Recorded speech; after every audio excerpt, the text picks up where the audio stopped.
What's up, everybody? Welcome to the Savage Land. Welcome to another episode of The Field. In celebration of Yo Joe June, I got some more just random GI Joe commentary. Because if I'm going to put GI Joe commentary out, why not just saturate it during the month of June, which has started off as a great month already for GI Joe classified fans and GI Joe fans in general, being that we have the Dragonfly funded. It's past 10,000. Looks like it's well on its way. When I checked this morning, today is Friday, I believe, the 9th. Don't get me to lying. Friday, June the 9th, it was at 12,100. So, looks like we'll be well on our way to the Night Force Ripcord. I'll probably throw out another video out there, basically, just trying to guess and see what the next tiers will be. I'm not even going to front to you. Like these earlier vehicles of G.I. Joe, I never really had. I had a Snowcat, and I believe that was like a flea market purchase in 90, 91 or something like that, but I never had a Dragonfly. But doesn't mean that I'm so hardly attached to the Snowcat that I wanted it as a HasLab. I think the Dragonfly was perfect, but I wouldn't know what other figures to come. People are speculating Doc. I wouldn't mind seeing that with a Stretcher or Airborne or somebody of that nature, but we'll get into that on another video. But this random G.I. Joe talk or episode on The Field is basically, will G.I. Joe, or I'm sorry, is G.I. Joe the best line that Hasbro has to offer? And also, will it outlast Marvel Legends? And I'll basically go down the line and basically put my opinion on it, and that's what exactly this is, my opinion, that G.I. Joe is Hasbro's best line. Now, that doesn't mean it's the best-selling line, the most popular. Well, I wouldn't be making this video if I didn't think it was the most popular. So let me take that back. It is the most popular line. But I'll go down and think why it's the most premium line for Hasbro and why it's the best. So basically, let's start off with sculpt. G.I. Joe has some of the best face sculpts I've seen in action figure lines, period. It doesn't have to be in-house through Hasbro. They have some better face sculpts than a Mayfax. And a Mayfax will cost you $75 to $100. So we can begin there with an average figure costing you around $25 now. I was about to say between $20 and $25, but that's actually the truth. Especially with waves from last year that are still good waves, but they're trying to get them out of off the racks, and they're trying to get them out of storage. So they're trying to sell those things off. Like I seen a sale on Big Bad Toy Store for Spirit, Storm Shadow, that wave, Cobra Officer for $15. And that's one hell of a deal. Star Wars Vintage costs $15, and that's the 4-inch figures. So you're getting a hell of sculpt. And as far as body sculpts, now shitty waves came out. A wave came out this last wave about a couple of months ago with CoverGirl, Falcon, and you had the Young Outback in that, which is probably still a good figure. And then I heard the Crimson Cobra Bat was shitty, which that makes me sad. But you're talking about how many waves are there now? What, 20 versus 1 or 2 maybe bad waves that's in G.I. Joe? So sculpt is great. They have the best sculpt. They beat out Marvel Legends. Of course, Marvel Legends gonna give you the bare minimum because so much they produce. They're gonna beat out Power Rangers, which Power Rangers, they give those figures great paint. I don't know about sculpt. Their sculpt is probably on the same level as a Marvel Legend. And there is really no hard heavy hitters. With Transformers, there is really no scope in that. Those are flat pieces resembling metal all together to transform into something. And Star Wars been having the same scopes from what I've heard, 15 years now? So you can't beat G.I. Joe on the scope. And that segues into what I was talking about earlier, price for your buck. Now, Marvel Legends is doing things where they're just kind of all over the place. G.I. Joe kind of set a guideline for you about 4 months ago on what is a regular figure, what is a deluxe, what is a figure with a pet, or figure/vehicle. They laid the guideline out. Marvel Legends, their deluxes could range from $27 to $37 now. With the Black Widow just coming out, I think I heard that was $37. And if that's not true, then $33, $34 for a deluxe, which is really just a figure with 2 or 3 extra hands on it. Which G.I. Joe doesn't come with a lot of hands either, but you understand what I'm saying. When I feel like I got a deluxe G.I. Joe figure, or let's just credit a figure with the pet, as a deluxe. That was around $39-$40. I feel like I'm getting something worth my money, at least in my eyes. Maybe that isn't warranted with everybody. In my eyes, I feel like I'm getting something with Marvel Legends. It's like, I'm gonna wait till that shit go on clearance.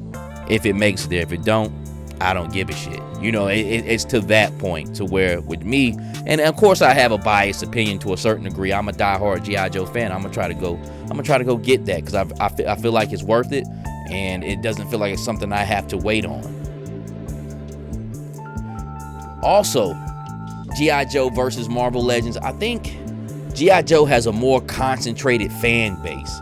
If you give them, which has been proven, what they want, they gonna tear that shit up like dogs. And we funded HasLabs in one day, which this is not a thing where debate on whether you back in a crowdfund or not. I'm just saying that the fan base actually spoke. Nobody twisted nobody arm to do anything. And that's with two different lines of GI Joe. That's with the retro O-ring and with the classified HasLabs, which with the retro O-ring, that was like a borderline thing for $225, because that was before some serious price hikes happened. That was about 2 or 3 years ago. So, you know, people still backed it. It barely skeeted by, but people still backed it. They had to do a little extra little umph with it, but those numbers jumped. You didn't have to do too much. Just had to tweak it a little bit. Just had to tweak that defense a little bit. Well, your offense a little bit as far as Hasbro, and they made that go. The fan base has pretty much been there since they were kids. Because there's really no young G.I. Joe fan base. There is, but they don't have any attachment to it. They just probably like the figure. And I'm not even talking about children. I'm just talking about guys in their late 20s, mid 20s, things of that nature. I just started watching a couple of episodes of G.I. Joe Renegades, and I see that came out in 2010. So I guess, you know, you pull a little bit of fan base in for that. So what, that was 13 years ago. If I'm 39, so it can have guys in their mid 20s, but I don't ever remember G.I. Joe Renegades being a huge cartoon. It was just kind of there. It almost, the graphics on it almost kind of remind me of a Ghostbuster cartoon I used to watch in the 90s. I believe Real Ghostbusters. That's what it reminded me of. They're very slim, wonky. Men in Black was drawn like that in the 90s. But so you might have some people in their mid 20s, but for the most part, they're my age. I'm a young guy in the G.I. Joe world, being in my late 30s, you know, because G.I. Joe goes from me on up. You might have somebody 55, 58, you know, 60. And then anything past that is the bigger dolls that people remember if they have a serious attachment to them. So definitely a much more concentrated fan base. It's not thinned out like Marvel Legends. Marvel Legends, you might have people come in for MCU or just simply comic books or casual, or just because they've seen them images all their life. Marvel Comics did a great job with extending their legacies through generations, which G.I. Joe needs to work on that, or they will lose it. They will disintegrate, because we ain't gonna live forever. That's why I got my daughters watching G.I. Joe right now. They know the song. They 4 and 2 years old. They G.I. Joe. Just because I watch it. They don't have to, you know what I'm saying? But I watch it, they like it, they already know the music. When that horn come on, that dun-dun-dun, they already know what time it is, man. So G.I. Joe, as far as Hasbro on their part, needs to open up that legacy a little bit more, and to go along with the age group, a more financial stable fan base. And I got this from Kyle Peterson. I watched a video of him the other day, and you're right, you know, an older man will have a more stable financial base rather than somebody in their mid-20s, late teens, things of that nature. So when it comes to projects that you really want to get funded, they get funded. That's why nobody really barked at $275, $300, which I understand the argument. That's a lot of money, but that's not a lot of money. I guess you say when you want something that you think it's worth it. It's still a couple $100, but it's definitely something you paying a couple $100 for, and it's worth it. So definitely guys settled in their life. Definitely guys making money supporting G.I. Joe. And then also Lenny. He doesn't really, I guess, rock the boat either way, but he's good representation up there. If you're into it like me and a whole bunch of other people, I guess, that watch my channel and watch other channels, you know who he is. You know what he look. You might not know his name, but you can at least stand to watch him on the TV displaying that. I believe he's designed, and he seems like he's really into the folklore too. of GI Joe, man. So he kind of helps out. He kind of makes that world go round. You also need good representation. I said it in the last video, he's a good street soldier for them. You know, who knows if they'll fire him or not? That's not none of my business. But for what he's doing now in the present, what I see him on the TV, he's doing a good job at it, man. All right, so second part, will it outlast Marvel Legends as far as Hasbro and the toy product? That is a yes and no answer. I guess I'll go with yes, it will outlast Marvel Legends. Why? It's just as simple because Hasbro owns it. You can tuck GI Joe, put it back out there, tuck GI Joe, put it back out there. Who knows? 20 years from now, they might get their entertainment section together and have a new folk fan base of the folklore, and they put them on 12-inch dolls. So it always can be brought back out because they own it. It's a premium product if you do it right, and it's always something you can base off of. Even if it's not a huge war going on and they don't want to do military figures, who knows? That might come back around again. But it's something that they own. It's a premium product, and you definitely can hustle off it. You definitely can put it back out there as far as Hasbro. Now, as far as saying no, they won't outlast, because who knows? If GI Joe doesn't do anything to piggyback on what I just said, to get younger fans into this toy line, then once we're full, fat, and fed, because they're going at a rapid pace now. Like, how many more times over could it happen before maybe 6-7 years from now it gets stale and the line just dies out? Which I don't know if it'll do it or not. I'm just saying you have to get some new customers in here, because after a while, you know, people are going to be fed and things are going to start stalling out, and then something will kind of wither away, which, like I said, it'll never go away. But as far as Marvel Legends has Marvel. You know what I'm saying? It always has something feeding that pool. How long will Hasbro do Marvel Legends toys? I don't know. But Marvel, the comic book industry, has definitely put the work in for the toy line. The toy line is not even secondary. You know, it's just a piece to that huge machine of movies, comics, cartoons, toys, blankets. That's one thing that with Marvel, man, it's saturated. You don't see any GI Joe pillowcases out there or bed and blanket sets. You know, but you will see some Black Panther, whoever's the hot superhero of the year, month, or week, you will see for Marvel, whereas G.I. Joe is more in a tiny blip hole, really, with these toys. That's the really only thing that's moving I can see. Other than that, I don't see any other media.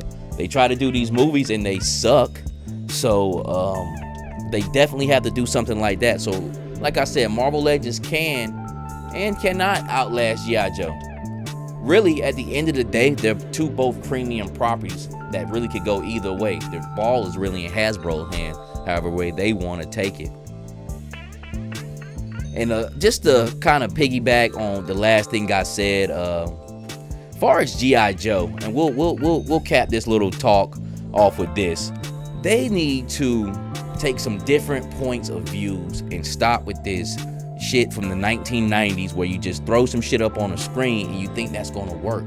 You're like, you don't have a younger fan base. Your fan base are all adults, so you just really can't throw anything up and be like, oh man, I just seen Snake Eyes, that just made my day, because we done seen Snake Eyes on camera and he was okay, but he didn't push no buttons. He didn't make any moves to put that franchise even further on screen. And what I say was that you need to go towards your fan base and wake up. All right, let's get the cartoon going back at it. Let's almost make the drawings almost similar to Sunbow, but let's spice it up a little bit. Let's make it more adult. Doesn't have to be filthy, but you know, curse words, adult situations, drop the lasers, real pistols, and I guarantee you'll have a smash freaking hit on Netflix or wherever you want to put that at. And that's what they need as far as movie wise. And that's a good cheap way to bring your fan base back in. And I ain't trying to be funny or nothing, but that's a good way to bring a younger fan base in too, because I was 12 when that Spawn show came out on HBO, and there were people in there, strippers, people getting shot in the head, mafia hits, all types of stuff. You know what I'm saying? And I enjoyed it. I thoroughly loved that cartoon. That cartoon, it was awesome. It was just like how it was better than the movie. It was more realistic to Spawn than the movie because it was easier and cheaper to do, and they stuck to the script with it. It was gritty. It was real gritty. It had serial killers in it and everything, man. So GI Joe needs to kind of take a little bit from that page. And not saying it doesn't have to be filthy, but you know, we're adults now, so put it up more on adult content. And then far as movie wise, why don't you take a different angle? And I need to get this copyrighted said, but why don't you take the angle of a bad guy on the bad guy side? Because I believe there's more people that love Cobra than actually GI Joe. I'm a Cobra guy. I thought about a great movie just from, why don't you make a movie based from a Cobra trooper's perspective? And not even nobody big time, just a regular blue shirt Cobra trooper who enlists into Cobra Army, or you know, signs up for Cobra Army, and just show his day-to-day thing, and just kind of have the bigger GI Joe characters just kind of like blips in the background, but slowly making their way towards a main universe, but do it from the basis of a point of view of a Cobra trooper, or just, you know, or a GI Joe grunt. You know what I'm saying? Like, I think it'd be more cool as far as Cobra trooper wise, but they need to get innovative with it and stop, like I said, this stuff from the 90s, which action movies horribly and miserably failed just from not doing their homework or just paying attention to their fan base. But yeah, that's my little spill. Like I said, I think GI Joe is the best line that Hasbro has to offer as far as toy wise. I mean, I don't think they really can be beat right now. Marvel Legends might be the more of the money seller or money maker, but GI Joe is the best line. And I think we got many more years with it. It's a premium product. It can really never die. But with that being said, everybody who went to Joe Fest, is going to Joe Fest this weekend, man, yo guys, be safe. I wish I could be down there, but it's just not a good year for me. I got a lot of stuff going on, so maybe next year I'll take a trip down. Maybe my fan base will be a little bit bigger, but that really doesn't matter. I'll just take a trip down anyway, because I just want to go down there and enjoy myself, man, and have a little fun. But everybody who's down there, be safe, and let's give a Yo Joe, and happy Yo Joe June. I got more videos coming up. This is the Savage Land. We do this for the love and beauty of action figures. And until the next time, Yo Joe!